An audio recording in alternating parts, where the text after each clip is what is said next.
রহমতুল্লাহ। 4টা পাথর মারছে আমার মাথায়।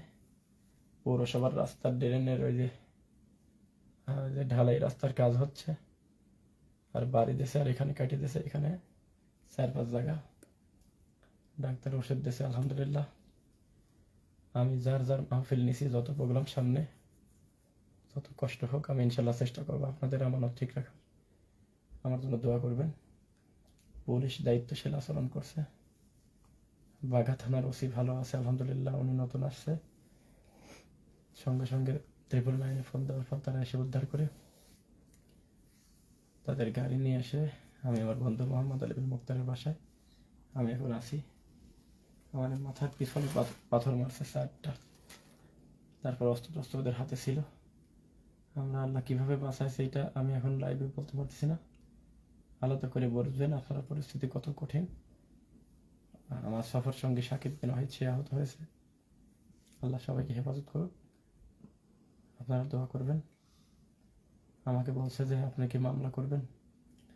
আমি বলছি না, যে ভাইয়েরা আমাকে দাওয়াত দিয়ে নিয়ে আসছে, তারা কি করবে তাদের ব্যাপারে আলোচনা করুক। আমি কারো মামলা করতে আসি নাই।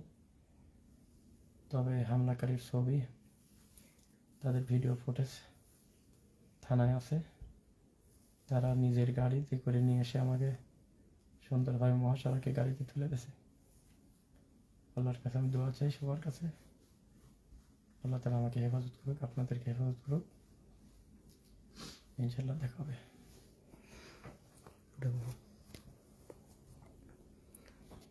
আসসালামু আলাইকুম রহমতুল্লাহ। আলহামদুলিল্লাহ, আমরা এখন নিরাপদে আছি। আমরা চলে আসছি এখন মোহাম্মদ আলী বিন মুক্তার ভাইয়ের এখানে। আর যারা আক্রমণ করছিল তাদের থেকে নিয়ে দ্রুত আমাদের পুলিশ রাজশাহী পুটিয়াদি পর্যন্ত পৌঁছে দিয়ে গেছে তাদের নিজ দায়িত্বে। ওখানকার ওসি নিজ দায়িত্বে আমাদেরকে অফারও করছিল মামলা করবেন কিনা, তো আমরা তাদের উপরে দিয়ে আসছি আলহামদুলিল্লাহ।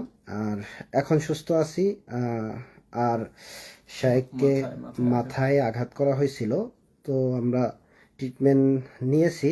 এরপরেও পরবর্তীতে আবার আপডেট দেওয়া হবে কি অবস্থা। এখন আলহামদুলিল্লাহ আমরা নিরাপদে আছি, সুস্থ আছি। শুক্রিয়া। আমাদের জন্য সবাই দোয়া করবেন। আল্লাহ আমাদেরকে হেফাজত করছে। আসসালামু আলাইকুম রহমতুল্লাহ।